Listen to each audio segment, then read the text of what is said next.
नमस्कार मित्रों, मैं नीलाभ एक बार फिर से धर्म संसार पर आपका स्वागत करता हूँ। सबसे पहले तो आप सभी को दीपावली की हार्दिक शुभकामनाएं। हमारे पिछले वीडियो जिसमें हमने अक्षौहिणी सेना के बारे में बताया था, उसे इतना प्रेम देने के लिए बहुत बहुत धन्यवाद। उस वीडियो को देखने के बाद बहुत लोगों ने यह प्रश्न किया कि उस वीडियो में जो अर्धरथी, रथी, अतिरथी और महारथी नाम वर्णित है वो वास्तव में होते क्या थे।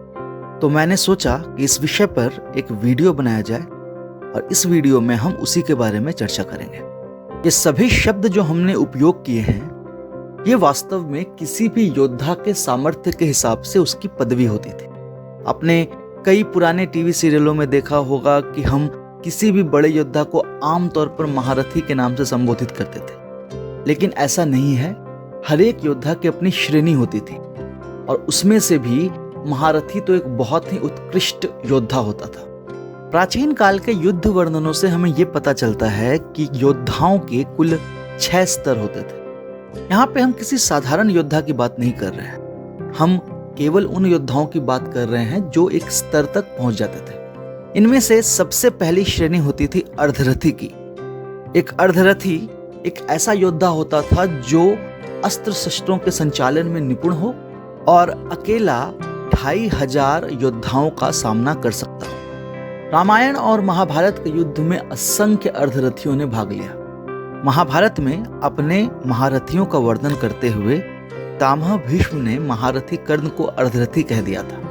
कुछ लोग ऐसा भी मानते हैं कि इसी कारण कर्ण ने युद्ध में हिस्सा नहीं लिया। योद्धा की दूसरी श्रेणी रथी कहलाती थी। वो एक ऐसा योद्धा होता था जो अकेले ही 5000 योद्धाओं का सामना कर सकता था और अनेक अस्त्र शस्त्रों का संचालन कर सकता था। रामायण में खरदूषण, वातापी, गंधमादन, मकरध्वज इत्यादि रथी थे। उसी प्रकार महाभारत में द्रौपदी के 5 पुत्र, शकुनी उसका पुत्र उलूक, दुर्योधन और दुशासन को छोड़कर के बाकी सारे कौरव, इरावान, राजकुमार उत्तर इत्यादि रथी थे। योद्धाओं का अगला स्तर अतिरथी कहलाता था। एक अतिरथी 12 रथियों के बराबर होता था, अर्थात वो एक ऐसा योद्धा होता था जो युद्ध क्षेत्र में 60,000 योद्धाओं का अकेले सामना कर सके। इसके अतिरिक्त उससे अनेक प्रकार के दिव्यास्त्रों का ज्ञान भी होता था। रामायण में अंगद, नल, नील, प्रहस्त, अकंपन्न, शत्रुघ्न, भरत पुत्र पुष्कल, हनुमान के पिता केसरी इत्यादि अतिरथी थे। महाभारत में युधिष्ठिर, नकुल, सहदेव, दुशासन, धृष्टद्युम्न, रुक्मी, शिखंडी, सात्विकी, कीचक, अलायुध इत्यादि अतिरथी थे। योद्धाओं का चौथा और सबसे प्रसिद्ध स्तर महारथी का था। एक महारथी एक ऐसा योद्धा था जो 12 अतिरथियों के बराबर हो, अर्थात वो अकेला ही 7,20,000 योद्धाओं का सामना कर सकता हो। इसके अतिरिक्त उसे लगभग सभी प्रकार के अस्त्र शस्त्रों और दिव्यास्त्रों का ज्ञान हो।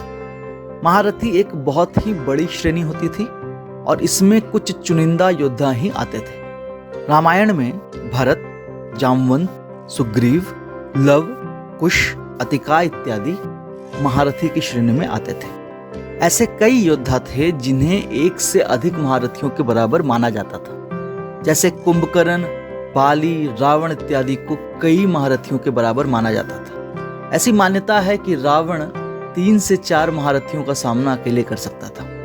लक्ष्मण, हनुमान और भगवान परशुराम की श्रेणियों के विषय में थोड़ा संदेह है। कई लोग इन्हें 8 से 9 महारथियों के बराबर मानते हैं, तो कई जगह इन्हें अति महारथी कहा गया है। महाभारत में दुर्योधन, अश्वत्थामा, अभिमन्यु, जरासंध, भगदत्त इत्यादि को महारथी की श्रेणी में रखा गया है। रामायण की तरह ही महाभारत में भी ऐसे कई योद्धा थे जिन्हें एक से अधिक महारथी के बराबर माना जाता था। भीष्म, द्रोण, कर्ण, अर्जुन और भीम ऐसे कुछ योद्धा थे। ऐसी मान्यता है कि भीष्म 3 महारथियों के बराबर थे। इसके अतिरिक्त जिन भी योद्धा के पास ब्रह्मास्त्र होता था वो सीधे महारथी की श्रेणी में आ जाते थे। योद्धाओं का 5वां स्तर अति महारथी का होता था।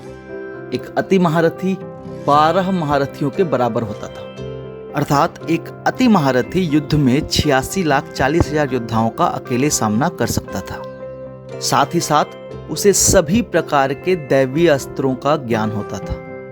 महाभारत में केवल भगवान श्री कृष्ण को अति महारथी माना जाता है। उनके अतिरिक्त किसी और योद्धा के अति महारथी होने का कोई वर्णन हमें महाभारत में नहीं मिलता।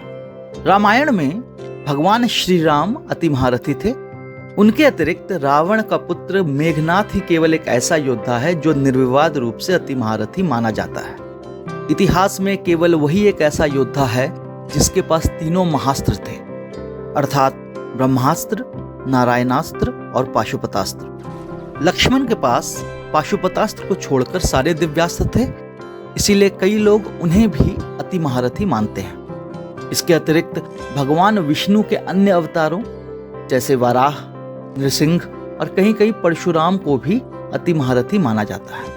योद्धाओं का छठा और अंतिम स्तर एक महामहारथी का होता था। महामहारथी 24 अति महारथियों के बराबर होता था, अर्थात एक महामहारथी युद्ध में 20 करोड़ 73 लाख और 60,000 योद्धाओं का अकेले सामना कर सकता था। संसार में आज तक कोई भी योद्धा महामहारथी के स्तर तक नहीं पहुंचा है। इसका एक कारण यह भी है कि आज तक 24 अति महारथी किसी एक युग में तो क्या पूरे कल्प में नहीं हुए। केवल त्रिदेवों अर्थात भगवान ब्रह्मा, भगवान विष्णु और महादेव और माता आदि शक्ति को ही महामहारथी के रूप में मान्यता प्राप्त है। महामहारथी के विषय में एक विस्तृत लेख धर्म संसार पर पहले ही प्रकाशित हो चुका है, जिसका लिंक डिस्क्रिप्शन में दिया है। अगर आप चाहें तो आप उसे वहां जाकर पढ़ सकते हैं। हमें आशा है ये जानकारी आपको बहुत पसंद आई होगी। यदि ऐसा हो तो आप इस वीडियो को लाइक कर सकते हैं और हमारे चैनल को सब्सक्राइब कर सकते हैं। यदि आपको धर्म संसार के वीडियो ज्ञानवर्धक लगते हों तो आप इसे अपने मित्रों और अपने परिवारजनों के साथ साझा कर सकते हैं। हम शीघ्र ही एक नई और रोचक जानकारी लेकर आपके सामने आएंगे। तब तक के लिए विदा चाहता हूँ। ओम नमः शिवाय।